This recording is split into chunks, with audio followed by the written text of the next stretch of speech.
All right, ladies and gentlemen, welcome back to another production. I guess time has come. I'm putting a new battery in, just the old one, or not new, but charged battery, and I'm pulling this into the garage to get started on the manual swap. So I bought the jack, the trans jack. I got all the tools. I'm just waiting on a few bolts that get here on Friday, and today's Tuesday. So I figured it gives me a couple days to take my time, pulling the trans out, doing a little more research, and then by the time the trans gets here, or the bolts get here, we'll go ahead and put the flywheel on, clutch, got the clutch alignment tool coming as well, and then get this thing in, you know, because at the same time I have to pull a diff out, and that's gonna take me a little bit of time. Not a lot, it's like a couple bolts, but I'm just saying I don't want to rush anything, and I'd rather sit for 2 days if I'm done than, you know, jump right in it, because it gives me time to think and take it slow, because we can screw this up. So all right, battery's in, seat is not bolted in, but we'll see if this battery I put in has enough juice to start this old girl. Ooh, no problem, which is good for us. All right, I'm out of breath because I was jacking this thing up, but it's on 4 jack stands. It's not high enough, I don't think. Let me see. It needs to go a little bit higher, but I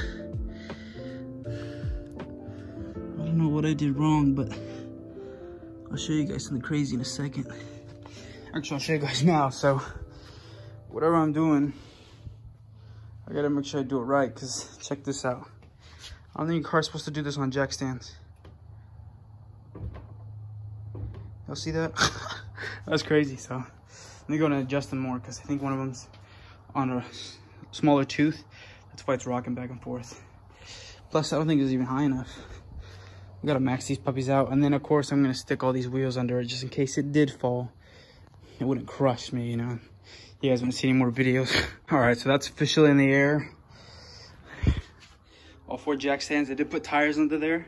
The tires are somewhat resting on there, but as you can see, that's not the actual wheel gap we get. So they're just resting on there just in case something happened. I don't want to die doing a manual swap. I'd rather this car split in half than get injured. So that's why I put that there.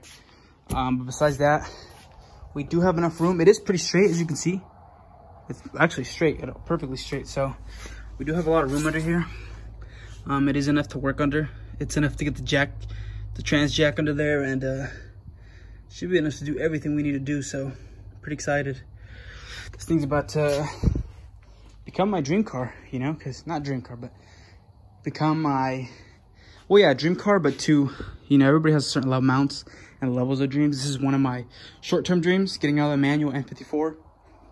But as you guys know, this isn't necessarily a manual N54, but getting this so cheap, like I said, $1,500 for the car, $650 for the trans setup, everything, including the pedals and everything I need. But one thing I will mention to you guys, and I will apologize now, is I sold the big brake kit. I sold it for $600. I got it for $150, if you guys remember that. I do kind of feel a little mad, a little sad that I sold it, but like I said, my goal for this car is to, it has 180,000 miles. I'm going to keep these wheels for the most part, and I'm going to wrap it orange, do the lip, all the stuff I told you guys. But besides that, this thing's not going to change from that orange to when the mods I do. I don't, you know, you see, I see the dent. I'm not going to make this a build, like a show car build. It's not going to be like a crazy, you know, clean looking build. I mean, it's going to be wrapped for the most part, you know, so wrap already kind of looks a little dull. I'm going to do my little mods and stuff, but it's not show car worthy. The big brake kits, I feel like they would be perfect for a show car that has, you know, nice wheels or nicer wheels. And I don't know. I put them for sale like a couple months ago. Somebody hit me up, said 600. Probably got that Donald Trump money. And I said, first he said 500. I said, no, thank you. You know, I'm gonna use them. Then he said 600. So I said, might as well. So that paid for the manual swap though. So that's a plus. So now with this manual swap, paid for, we're still at that $1,500 budget, which is insane if we get this done. And that's how much I spent, $1,500 for a manual swapped E90. And of course the wrap and stuff and the little mods are gonna cost me more, but that's a couple $100, you know, you can't complain there. And I'm going to make this more of a DIY kind of video for anybody that is just watching this and new to the channel. Usually I don't make DIY videos, even though I could, but I decided not to. But I'm going to go ahead and do, let you guys know what to do step by step if you are thinking about doing this yourself. And then so you guys can all see how easy or how hard it was for me in my garage, and you guys can do the same. So, all right, so I'm back, and I'm going to go ahead and get started on the simple things, the things that I know I need to do, but aren't, you know, me swapping it out yet. The first thing you need to do is put the car in. I put the e-brake on, even though I probably should take it off, because I don't think I will need to. I guess if you want to lift, you turn the e-brake on so the rear wheels don't spin if you're trying to take off the drive shaft or the rear diff, in my case, since I'm doing the manual swap. But I got the e-brake on, I got it jacked up, I got it secured, you know, it's not going anywhere. And the first thing I got to do is drop the braces. So I got 2 braces up front. I got 1 brace up front, which I don't think I have to remove, but the rear one you do to be able to drop the exhaust. And then after that, I'm going to go ahead and drop the exhaust, remove all the little heat shields from the bottom of the exhaust, remove the O2 sensor bracket, and start removing little bits and pieces from the bottom to get space to get to those core items, which is the driveline, the differential, the transmission, and most of those rear bell housing bolts. And part of my mess, but here's the manual transmission. I threw the flex plate and the clutch in there just to see what it would look like. But I do have a lot of refresh tools coming. Not refresh tools, refresh parts coming. I already switched a lot of the bushings on the shifter assembly, which is back there. And then I'm going to reuse this clutch he gave me because it only has 4,000 miles. And it looks pretty good except for a little wear at the top. But that might be because he was learning how to drive manual. And this will, you know, work for a little while before I figure out if I want to do a stage, you know, 1 or 2 clutch and flex plate, or if I just keep running stock and just get a new stock one. But if I can get this in here, I won't have any issues pulling it out in the future, especially to do some more things like the rear main seal. I bought the rear main seal for this car. I don't know if I'll need it or not, but I haven't checked, but I figured I would. But even then, I don't have a lot of the tools you need for it, so I might try to see if there's a DIY on the internet how to do it without, you know, buying $300 worth of tools. But if I can't, it's so be it. I'll see how bad it's leaking. If it's leaking bad enough, I'll take the time to do it. I'll go buy some tools, borrow some tools, do what I need to do, but hopefully we don't need to. All right, so I'm under the car. I started removing the exhaust bolts. Sprayed them with WD-40 before I get into them, but I got 2 bottom ones off. Gonna use the socket and extension for the top ones, but those are still soaking. But look how gross this is, and I do need a rear main seal, as you can see there. I thought it was the trans leaking itself, like causing all the, because I was dripping, but I think it's a mixture of the trans and the, I think it's the trans and the rear main seal that's leaking so bad. So check this out. I took off the O2 sensor, and this thing is just dripping. See if I get that to zoom in. That's dripping a puddle. That's how much oil is stuck in this line. So I'm gonna bring it down, spring it out, and see if I can get a lot to leak out. You ready? Can't even zoom in. No, I can't get much out. I thought it was gonna squirt out of there, but I guess not. It's not that bad then. But that's how gross it is. So yeah, I definitely need a rear main seal.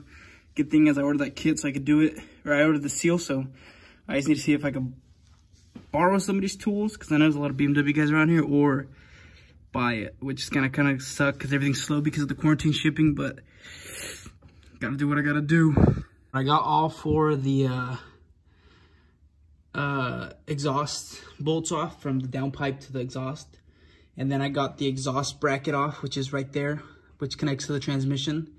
It's gonna be an 8 mil or a T inverted Torx. I don't know what inverted Torx size it is, but it's an 8 mil if you're using regular sockets, which is what I'm using. And that's gonna be the bracket, so you remove that completely. Then you come back here, and if you have an E92, I don't know if the E90 has it or not. I know they have slight differences, but you're gonna have the support bar. It's kind of like a rear strut bar, if you might add. No, even though it's not connected to the struts, it's just a support bar. But that's gonna be held on by 8 bolts, and all those bolts are held on by T50 Torx bit. Get all those off. Then you have two 18 mils back here. 1, 2, already got that one off. And this whole bar is gonna come down, which this needs to be removed to be able to move the exhaust off. After that, we're gonna have, I believe, five 13mm bolts that hold the mounts to the body of the car for the exhaust. You can try to remove them from this rubber grommet, but that's damn near impossible. I hate trying to get these off because I never can. You have to use a lot of WD-40 and like a pry bar, and it doesn't make any sense to try to take those off if you can just loosen the 13 mil and drop them complete, you know. But I'm gonna go ahead and support it back there with the jack, and then use the jack to hold it up. Take off all the 13 mil bolts, then slide it back slightly to disconnect it from the downpipes. Then it'll hang over here, and I'll just lower it with the jack and pull it out and move it out of the way. Correct myself. There's two 8mm bolts up here to hold the exhaust at the top. These two are 13, and these are going to be 18, and on the front two diff mounts. So luckily, there's a bolt and nut, but if you just remove the nut, you should be able to get the bracket off and put the nut back on without having to drop the diff or having fear that the diff might drop forward, because there's two mounts in the front and a few more in the rear. So two 18s up here, 13s right here, and 8 mils up here. And then the exhaust will come down. It's already loose over there, as you can see, so I gotta be careful it doesn't smash me in the head, hurt me. There it was. After I took those two 18 mil bolts off, they kind of shot down, so be careful for that. But now you just remove this vacuum line, which I'm a little too late to remove it. I should just cut it since I don't want to run this vacuum line, but we'll see what we could do. Yeah, it just tore, so it's whatever. It just tore it off. I could just reuse that, but this actually goes all the way to back.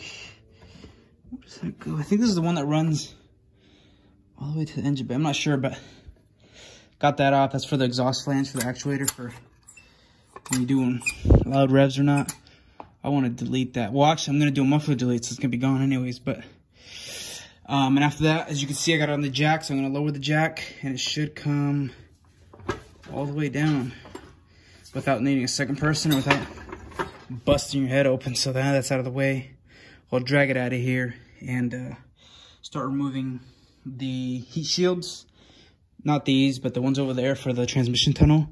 And then we'll get access to our driveline and our transmission. Well, we already have access to the transmission, but to the back. And I'm just going to remove the transmission all the way. And we'll go ahead and drop the transmission, the driveline. I don't have a 50 mil wrench for the driveline for the rear by the diff.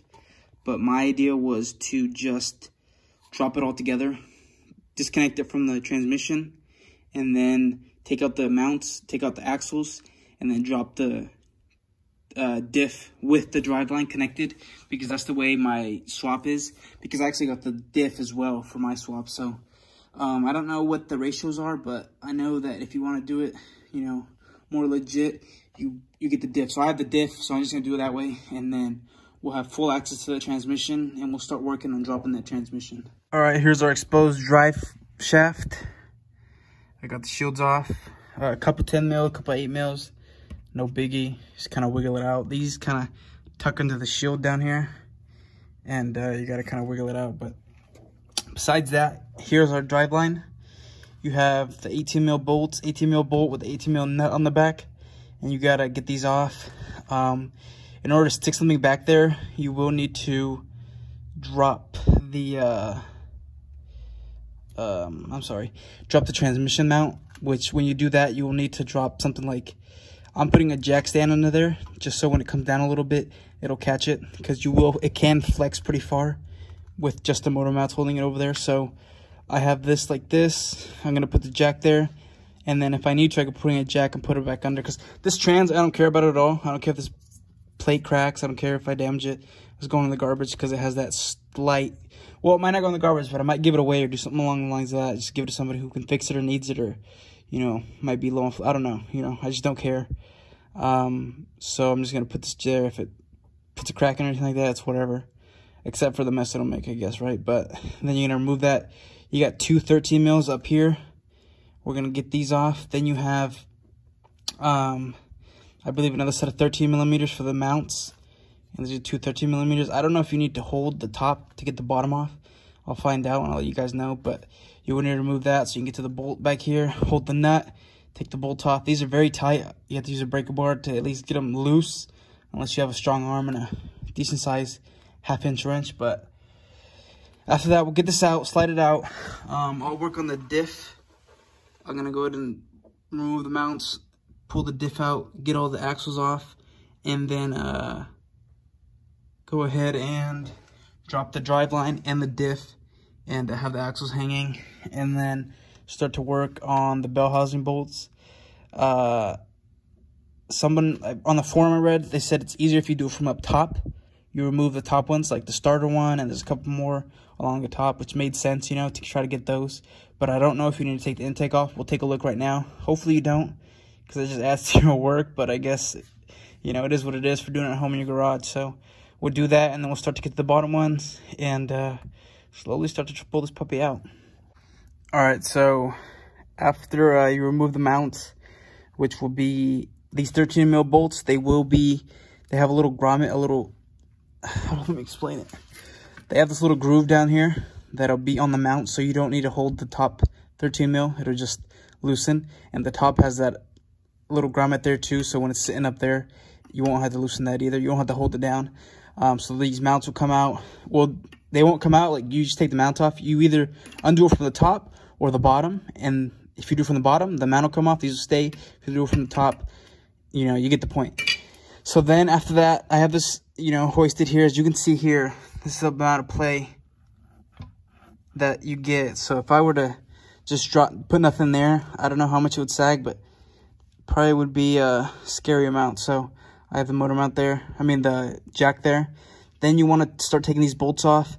You can do it one of two ways. You can either, you know, take the e-brake off, leave it in neutral, turn it, put it back on, or you can already disconnect the line back here. It's a 13 mil bolt. You loosen it, and then you can adjust it from, you know, park, reverse, neutral, and park and drive by hand. So you can put it in neutral, rotate the nut, the the drive line, and then it'll be easier for you to rotate it, put it back in park, get the bolt off, rotate it, and so forth, instead of having to get out from the car and getting back under. So that's what I'm doing now. And after that, we should be able to take off these 13 millimeter bolts up here for the carrier bearing, and then do the diff, like I said, which I might not do the diff tonight. I'll probably leave that for part 2, but for the most part, I'm gonna get this all off so we have this nice and free of everything. I've already disconnected the transmission mount. The transmission connector. It's just a it's like a little lever. As you can see here, if it was on, you'd slide it this way and it would lock it in place. And if you slide up, it unlocks it, and then it comes right out the connector. So that runs along the top of the transmission, and there's a little like retainer clip up there that you have to get this off of in order to bring it all the way around and dispose of it, whether you're doing a manual wiring harness or you're just cutting this one and doing some ghetto work like I'm going to be doing, which I will show you guys how I do that so we can get this thing started, running and driving with no issues. That's going to be it for part 1. We got the driveline off. We got the trans mounts off. We have the trans pretty much disconnected from the shifter assembly and from the wiring harness. So tomorrow I'm going to go ahead and start getting some of those bell housing bolts out and start doing the actual dropping. So I'll drop it tomorrow. That way we can get into this trunk or hood and take a look at what we need to disconnect from up here, see if we can get to any of the bolts up top. And then, of course, I bought a bunch of extensions so we can get to the extensions. So we can run extensions to get to the bolts that are a little bit harder to reach, especially through that transmission tunnel. So until then, that's it. Thanks for watching. And I'll be back soon with a part 2. Hopefully a bit of a DIY for you guys trying to do it yourself, even though I'm not doing a very good job, but it's the thought that counts, right? Kinda.